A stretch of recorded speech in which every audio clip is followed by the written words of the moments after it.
Hello, Keiko crew. How are you? So today we are going to finish our part 2 series of our unboxing. In part 1, if you have already watched, we unboxed uh, a couple of items that were sent to us from Bradshaw Blanks. She sent us some special paper. It was called Sublimation tacky paper, and she also sent us a blank shirt. This is a sublimation shirt, meaning this is 100% polyester, and I can take my graphic printed by my sublimation machine and impress the graphic onto my shirt. And that graphic will stay forever. It will last forever. And so she sent us a Raglan shirt, camouflage. The graphic that I decided to go with, I did get from Creative Fabrica. It is a veteran graphic, and I'll show you that here in a second when I go over what we're going to be using today. And so with that said, I was unable to use the tacky paper that she sent only because the type of printer that I have does not work well with that particular paper. I do have a full Epson F170 sublimation printer, and it seems as though her kind of paper works better with converted printers, which is okay. I just don't happen to have a converted printer. And when I say converted printer, I mean purchasing a printer that's not for sublimation, but instead you can change the ink, or actually not even put the ink into that printer. You can just put in that special ink called sublimation ink into the printer that wasn't technically designed for sublimation, but it will work just the same. The only reason why I did not purchase a conversion printer to start off with is because I was starting out, and I just wanted to make sure that if anything were to happen with my printer, I would like it to be replaced or the warranty not voided, just starting out with me. But some people can afford the conversion printer at a little bit lower price, which is okay. And so everybody has their own opinion, and they can choose however they would like to start their sublimation process. I just happened to start with buying a sublimation printer up front. And so therefore, with that being said, the print size for my printer is 8.5, which is the farthest the width could go, and then the longest it can go is 14 inches. Now that I am working with larger prints, I may go ahead and just upgrade to a conversion printer now that I have mastered and understand how my sublimation works and what inks work well, what papers work well and don't work well. I feel comfortable now with going ahead and upgrading to a converted printer that can print bigger images. So with that said, let's go ahead and get started. I'm going over the tools that we're using today, which is my HTV Ront Autopress. We are using a Bradshaw blank shirt, and we are using a lint roller to lint roll our shirt. I'll show you how that works here in a second.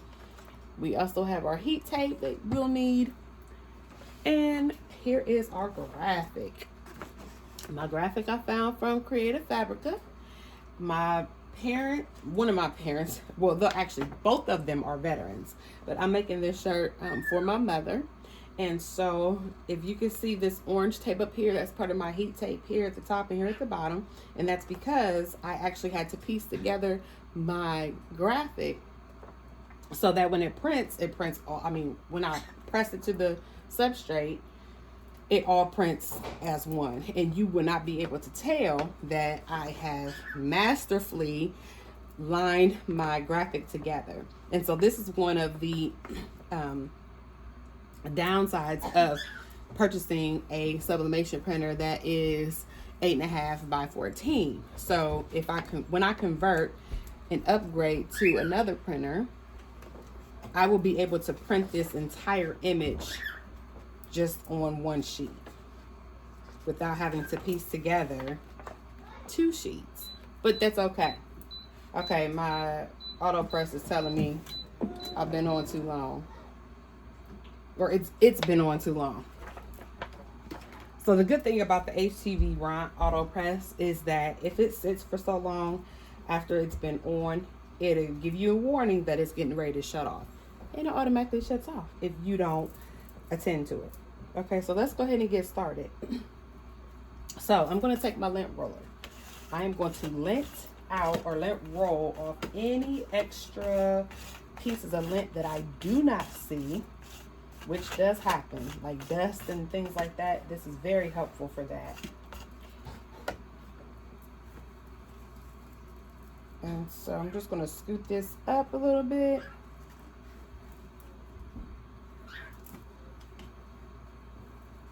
And just lint roll. Now what I'm going to do first is I'm going to take the moisture out of the garment by letting my heat press heat the shirt up for about 10 seconds. After we do that, I'm then going to take my graphic and lay it down onto our shirt. I'm going to make sure my shirt is lined straight first. Excuse me. Okay, so this is about the area that I'm going to be pressing my graphic. I just want to make sure that we are in the middle because we do want our item, our graphic, to really line up well on our shirt.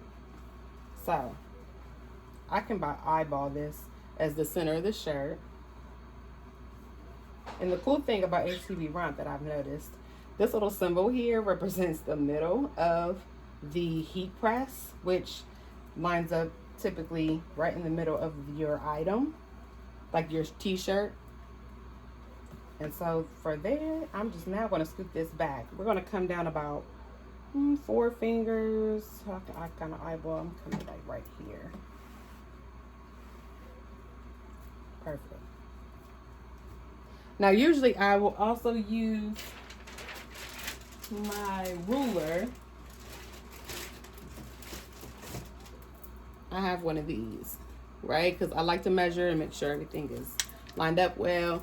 And I'm pretty good about now eyeballing. I've probably pressed well over like 1,000 shirts at this point. So I'm pretty good at eyeballing, but I still, when I do customer orders, I still always use my ruler just in case. I don't want, you know, any mistakes where it's completely off center or anything like that.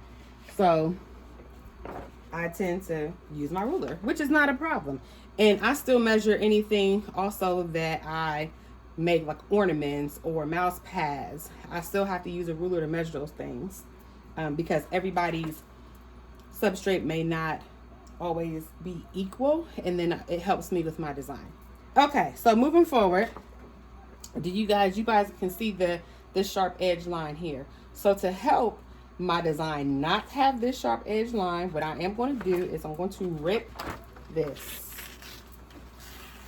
down. This helps to prevent a straight edge line from appearing on my t-shirt in the final design. So we're just gonna keep ripping, rip. Cool.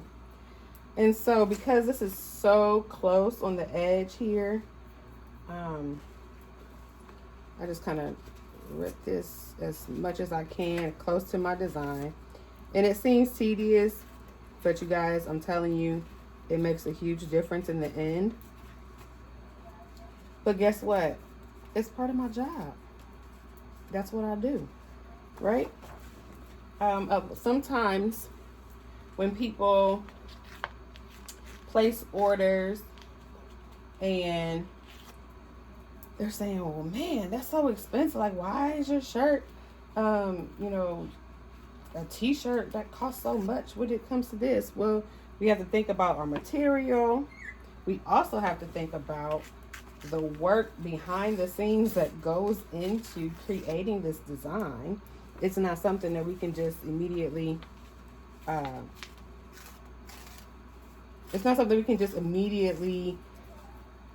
up with. There's steps and all the things that has to go into it. You come up with it, you have to resize it, you have to print it, you have to test it. And then depending on what type of design it is, like this is sublimation, we have, you know, we rip these things, especially if it's going onto a t-shirt. Now, not so much if it's going onto like an ornament like this.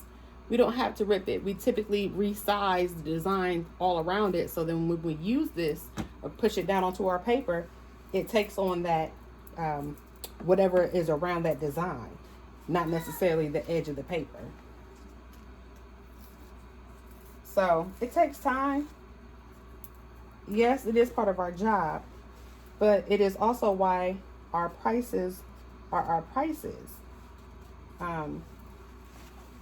We can also, like I'm showing you how to do this, you know, we can teach you as well for you to do it. But I'm going to tell you, not that you can't do it, sublimation is a very, very intricate and tedious process because there's so many variables that go on with sublimation.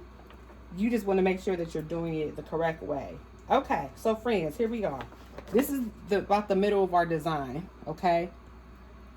We're going to line this up here. All right, line it up. Now, because we are really kind of like at the edge of, I feel like I want to rip a little bit more on this side so I can tape it. And I think I will.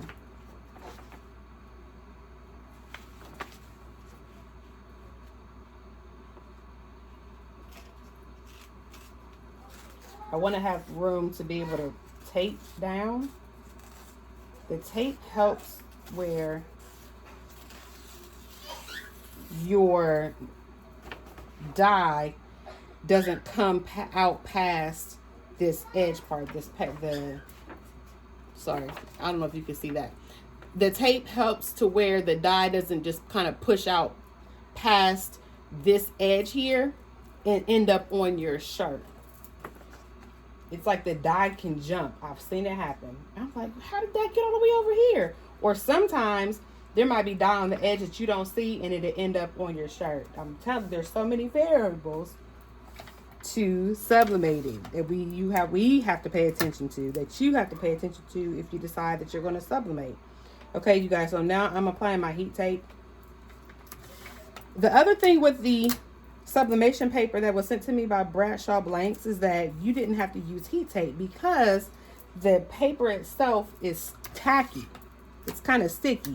Not to touch, but when the heat activates the dye and the glue that's in it, it makes it so that your image doesn't shift. And that is what can cause what we call ghosting. Meaning your image looks like there is a shadow behind it. That is what ghosting is. Now, again, there are special papers that prevent that. The problem with what the type of paper, not the type of paper, but the paper that she sent me, my printer, even though I follow her instructions by turning off with a special instruction on there that would slow down my print, it still decided that it wanted to not act right. And so I called the person who I purchased my actual sublimation printer from. And trust me, this person knows their things. They were in the t-shirt industry for over 20 years.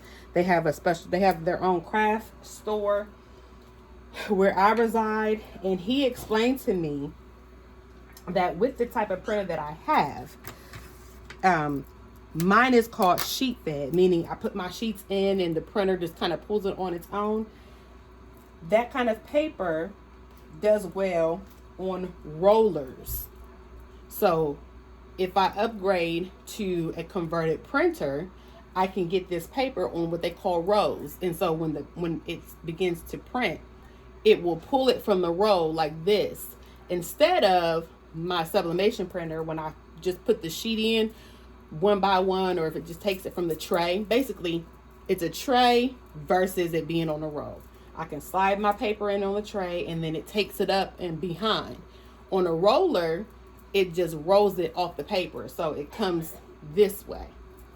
So there's reasons why manufacturers say, you know, use this or use that. I just really thought I could use it because she had it created on a sheet. Okay, so I'm going to scoop this back over. Now it's centered, so it doesn't even really matter, but it does matter for me because my plating is as wide as the design. So I need to make sure, so I'm not doing 2 presses. I can do 1 press. I just need to make sure that it's lined up. Okay, so we have the design all ready to go. I want to just kind of push out, make sure there's no air underneath. Let's scoop this down just a tad bit.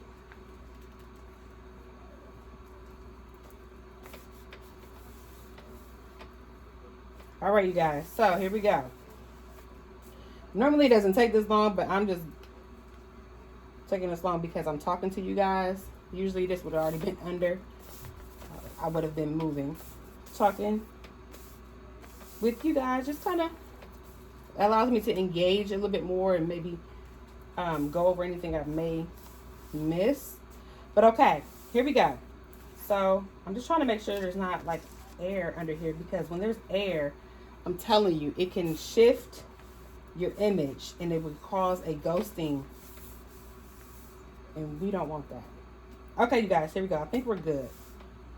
I still feel, I don't know, I feel like I feel air. And that's the thing with sublimation. Once it's done, it's done. Like, you cannot go back. Sometimes with vinyl, you can go back and redo things or pull the vinyl off. You don't have that with sublimation. This is not it. Once it's done, it is done. So again, like I said, and sometimes what happens is, even with the tape, I might just take this off.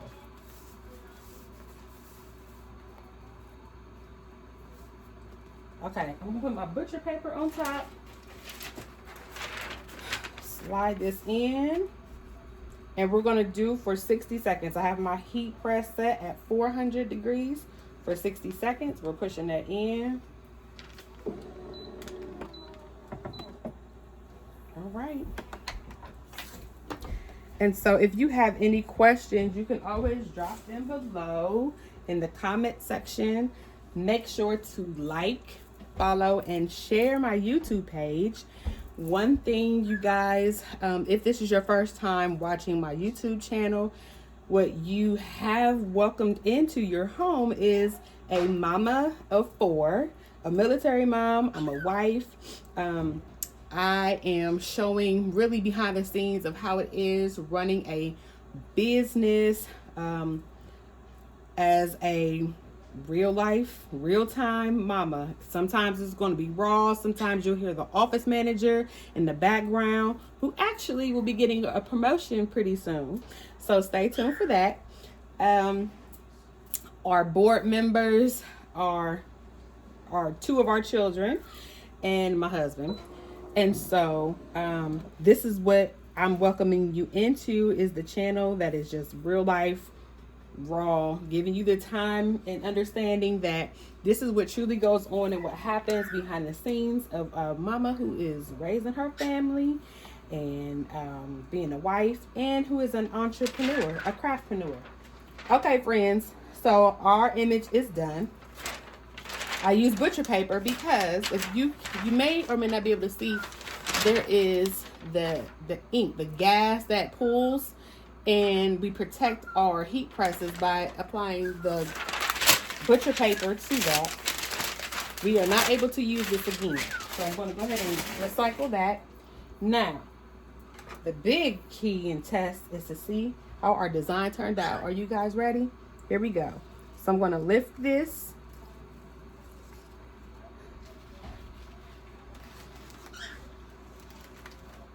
And here we go.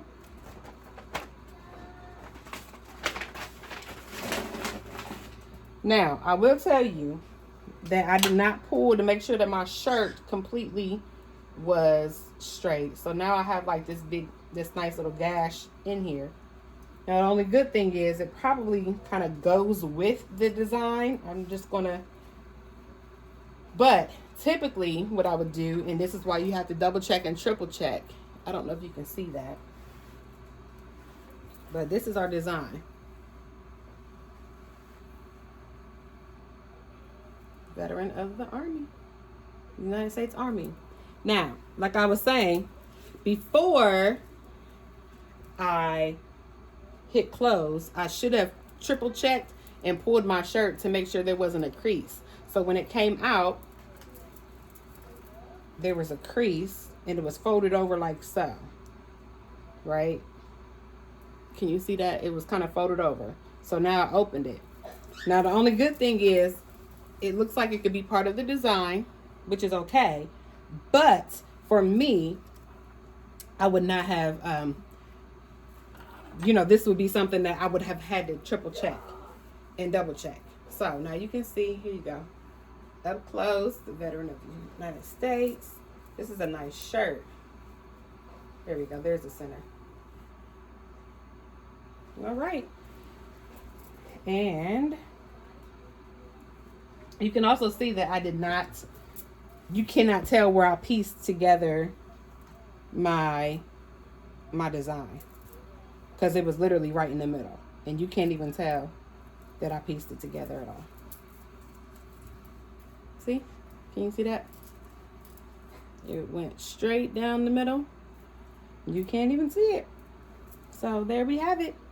The only thing is this little piece right here, but again, that would have been me triple checking and double checking to make sure that my shirt was completely straight before I put my design down. All right, friends. Well, I thank you for joining me.